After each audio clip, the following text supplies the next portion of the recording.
You don't need an introduction. I mean, maybe not. You have 19,000. I only have 600. Still. The wild thing. Do you want to say anything about yourself? I don't know. Did we start yet? Yeah? Uh, well, I'll say my name is David.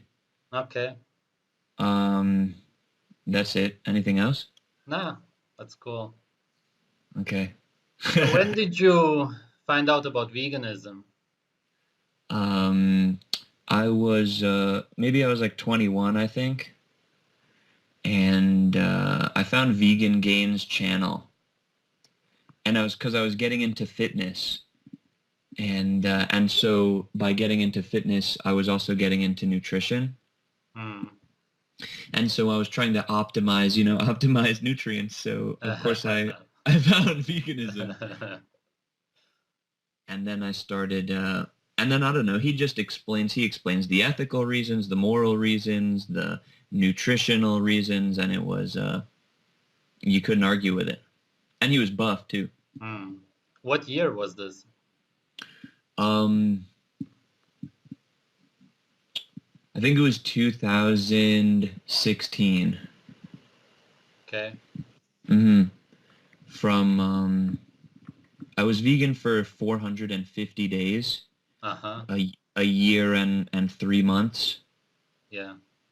from August 2016. No, maybe it was 2015 then. August 2015 to late 2016, I think. Hmm. hmm Okay. And then what happened when you got into it? Everything was going fine because I never really ate lots of food growing up. I always ate like much less than would be good for me. I was always like a skinny twig. It has something to do with like some emotional thing. I actually still carry something like you know how dogs are protective with their food when they don't know when they're gonna get another meal? Sure. Yeah, that's like I have some weird thing with food, so I never really ate too much anyway. So veganism was really good for me because I was already really hungry all the time, and so I started eating grains, lots of potatoes, uh, uh, lots of greens, tons of greens, smoothies, tons of fruit, maybe like 4 or 5 bananas at a time, and everything was fine. I was hungry a lot, but I felt like I was doing something really good for myself and good for the planet. So I didn't really mind. I didn't really mind it, and I was already so skinny too. Okay, right. Yeah, big difference from your old videos. If you look at the What? new ones, your Uh body, huh. very Yeah, different. I used to work out pretty hard when I was vegan and didn't experience much results. And then when I started eating raw animal products, I can work out the same or even less, and my body develops more. Hmm. So that's incredible. So why did you stop veganism? Um, I started craving meat. I battled with cravings throughout being vegan. Um, like for cheese and for like some barbecue chicken sandwich or something. Uh-huh. And then towards the end of veganism, when I was craving it the most, I thought maybe I had to reapply myself, go further into it. So I tried being raw vegan for like 2 weeks at the end of my vegan thing. Yeah. And then I just was really craving chicken or something. And my mom's friend was here visiting, and they had Chinese food, and there was chicken. So I put the chicken onto my salad or something. And then from then on, I just started reintroducing meat because my body was craving it, and I was tired of battling with my body.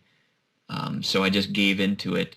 And then soon after, because the research is never over, right? So soon after, uh, I was like, well, if veganism isn't it, I don't think the standard American diet is it either. So I don't remember. Because I was all about debunking Eric Dubay because I fucking hated that guy, and uh, and he would comment on the videos I made about him and stuff. And then when scrolling through some videos about him, I saw yours, why Eric Dubay is paranoid. Right. And then I was like, oh, so why is he so weird? And then I clicked it, and then I saw you eating raw meat. And the first time I saw you eat raw meat, I was intimidated. I was intimidated by the act, like, of you doing it. And I sat with myself, and I was like, well, why am I intimidated by it? And then, but you're also such a calm dude. It's not like you're some weird savage rubbing blood all over your face. I'm sure that's a lot of fun. But Yeah. so then I started gearing towards that raw stuff. Right. Mm. Were you not fruitarian also? Was that the raw vegan part? No, I wasn't No. Ah, fruitarian. okay. Yeah, just raw for a little while. I started Mm. getting really bad gas because I was just eating like these huge, huge green salads with all these raw vegetables, and I would wake up in the middle of the night and just to fart, just because my stomach was like so Wow. upset. Uh, Yeah. So it was going really well. did you take B12 or any pills? I did take B12. I took iodine Uh, as a liquid, and I took one more supplement, but I don't remember what it was. So there's three of them. Oh, I was taking omega threes, I think. right. Mm, Why did you do it? Did somebody tell you to? yeah, I feel like I'm confessing my sins. Um, yeah, yeah. Vegans have this strange idea that we used to get B12 because there was dirt. There used to be dirt, and we would get the B12 from dirt on the vegetables and dirt in the water. And it's absolutely ridiculous, but I fell for that one. So I was like, oh, since my vegetables are all clean, I have to get it through a supplement. Oh man. Yeah. And then maybe some research just said, like, be careful about omega-3s and be careful about iodine. Yeah, yeah. Did you have any vegan contacts, friends, anything like that? Well, there's a strong community online, of course. Right. I was just watching all of Vegan Games' videos and commenting on his, he did that series of worst of the fitness industry. Hmm. And he would talk about meat. They would talk about meat, and then I would comment like, "Oh, meat's bad, and you're killing yourself and shit like that." But but no, none of my friends were vegan. Um, I knew some vegan people, but I actually hated them because they were like social justice warriors. Okay. And I was always like, besides my YouTube comments about meat eaters, I was always like really low key, just trying to do it right for myself, not trying to please anybody or not trying to, fit in anywhere or anything. Sure. Mm. Any other health issues? Um, well, I mentioned I wasn't able to grow muscles very well. Um, Kind of the veganism was kind of like it was like almost my eating habits manifestation of all of my emotional problems. Like I said, I never ate much, so I was already really skinny. I had all these emotional. I was never assertive or aggressive. I was never confident. So veganism kind of fit right into to all of these things and maybe maximized. You think you're like doing the world a favor and you're this benevolent, positive, sympathetic, whatever, and it's a lot of things associated with being weak-minded. and I was already so naturally weak-minded because I was raised mostly by like my really emotional mother. My dad didn't do much of a good job uh, with like masculine energy things. But health problems, I was really skinny anyway. I was hungry. Um, no rashes, no. I think I was used to starving already, so nothing too bad manifested. Mm, okay. Mm. Anything else you want to add about veganism? Um,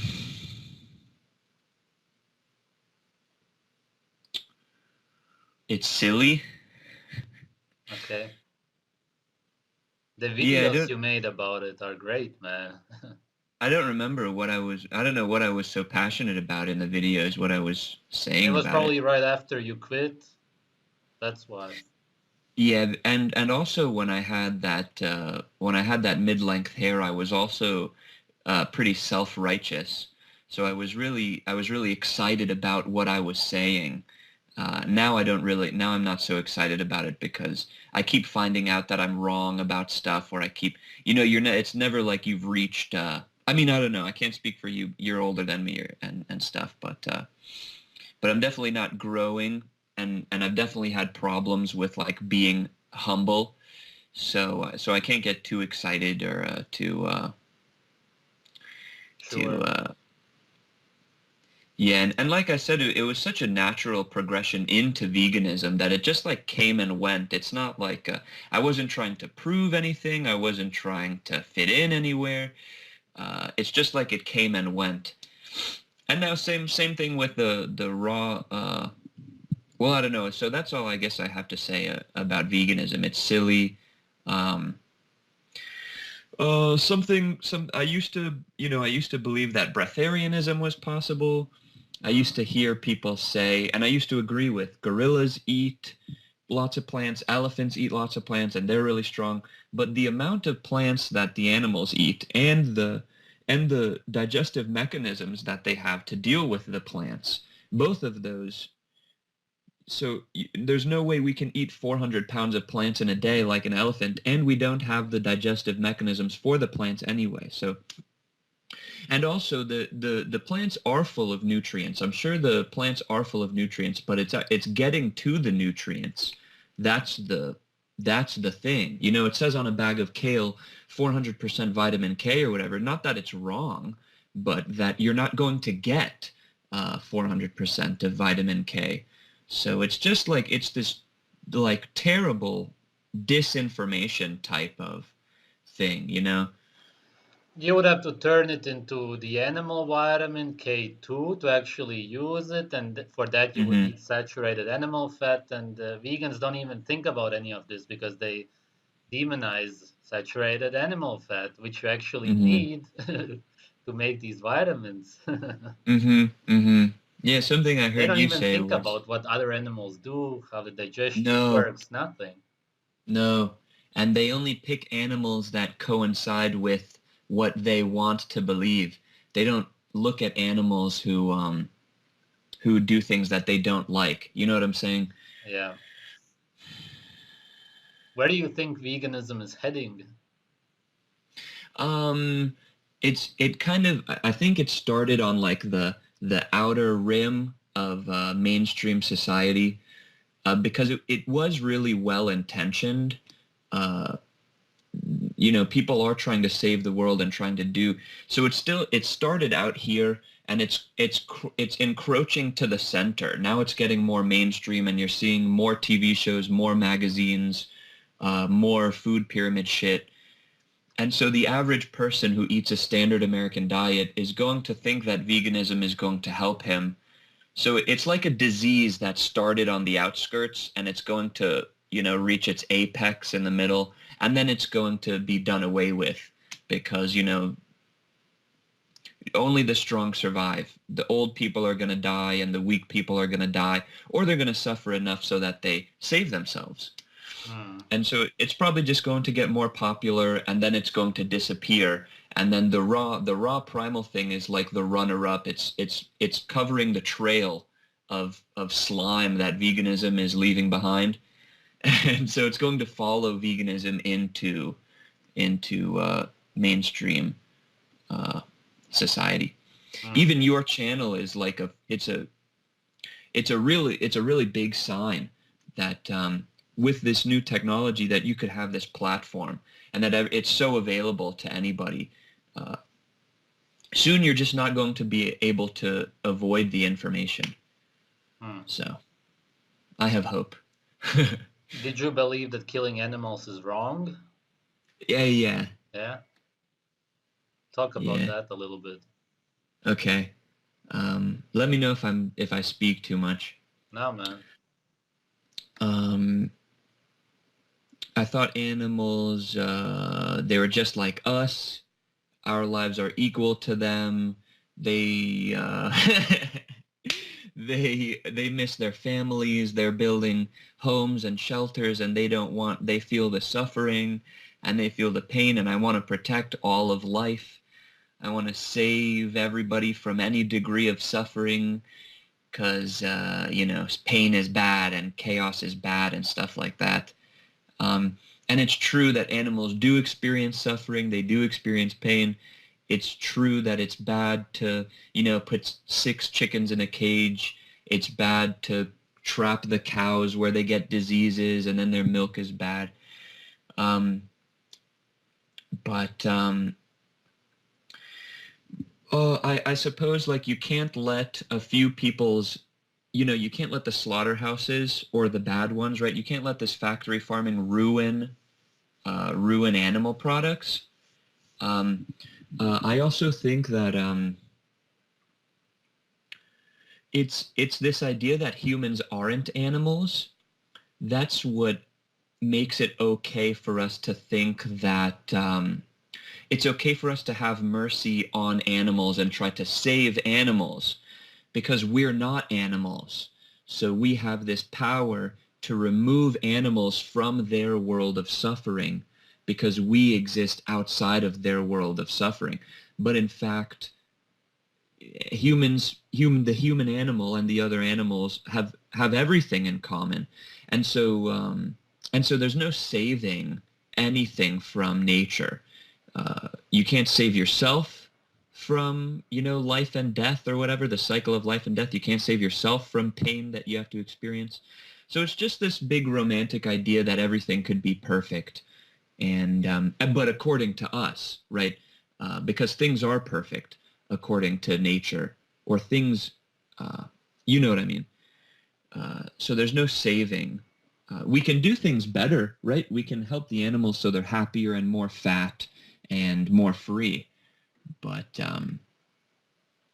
not to pretend like we can escape our suffering, our plight as animals, and therefore we can help other animals escape their plight. Mm. I like eating the happiest and healthiest animals, but so I'm all for the animals healthy and happy. Mm. I don't know. Okay. Was there anything you believed about veganism that changed after some kind of epiphany almost, where you thought, Hmm. wow, how did I believe that? Absolutely. Well, almost everything. But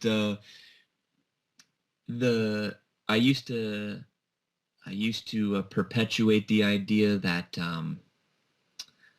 our molars are flat and made for grinding. Our digestive system is like an herbivore. Um, Tools. If we were meant to eat animals, we would have really long teeth and claws. Uh, and all of this goes out the window because obviously nature gave us the ability to make tools and nature gave us hands. Mhm. My molars aren't even flat anyway. I used to say they were flat, but they never were. So What did you that, think about the front teeth? How did you I explain don't that? know. I tried. Maybe I didn't even explain it because the things that vegans can't explain, they don't even address. Right. So and then the biggest thing was uh, that we are animals. That was the biggest thing. Spiritually, we're taught that we aren't animals, and then this somehow leaks over into the secular world, how we're not animals, but we are, and that was maybe the biggest thing. Mm. You know, we smell like them, we poop like them, we eat like them, we give birth like them, we have sex like them. So we're a part of this kind of brutal, the veganism and the whole new age community is like this romantic idea that we could avoid all of the blood, all of the pain, all of the gross, all of this and that, but it's not to be avoided, right? The secretions from our body, the the dark aspects from inside us, none of it is to be avoided. Nothing can be swept aside. So it's kind of like surrendering to the idea that we're in this chaotic nature thing. That was the biggest thing. Mm. All right, man. There's nothing else you want to add? Mm, You can think about it. You have so much to say always in your videos. yeah, I know.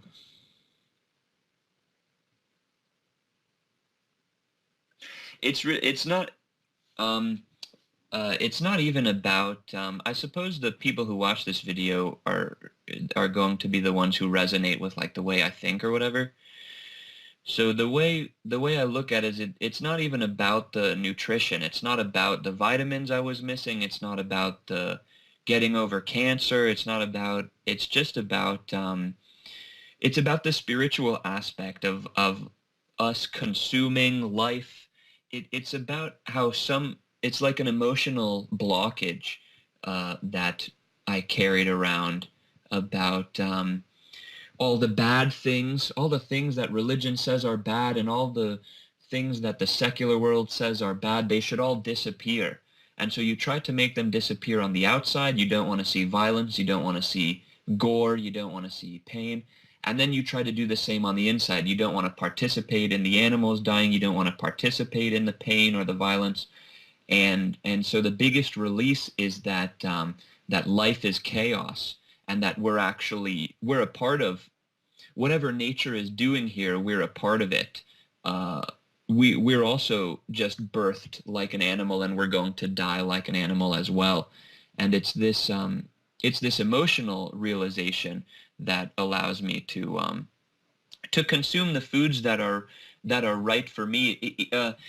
Emotional blockades will even show you where you need to go.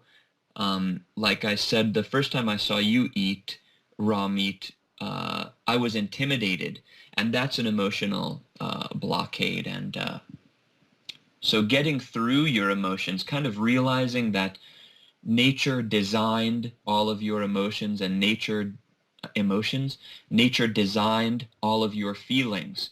None of them are bad. Nothing is gross. Nothing is evil. Um, then you're free. Then you're free to just experiment and do what is best for you. So you just experiment with veganism, and then you see how your body is. Don't do it because of feeling. Uh, then you experiment with the raw meat, and then you see. Then you, because you're free now. No, don't let your emotions stop you from experimenting. You're going to die anyway one day, right? So might as well like try to do things right while you're here, uh, instead of being afraid, and instead of, that's it. That's the that's the thing. Yeah, yeah. Hmm. Cool, man. Yeah, How's your life? it's good. It's good. It's fine. I'm developing muscle now. I'm there's much more testosterone flowing through me, which is good for both muscle building and emotional tackling. Um, but but again, it's just getting to the other side of that emotional blockade. That's the that's like more, I guess, what my journey is about. It's more of an emotional thing than the physical the physical details. Mm. So I still eat. I still crave sugar, especially when I let myself get tired, when I let myself get hungry. Then the kind of instincts come out, the cravings and the addictions and stuff like that. Um, but I'm drinking a ton of milk. I like eggs a lot. Still haven't had any raw organs because there's no local butcher around me. I just go to Whole Foods and get like Hmm. ribeye. Have you been to the website eatwild.com? No, never heard of it. You should go, man. I checked in Florida. There's so many farms. Mm-hmm. I'm sure there's something around your area.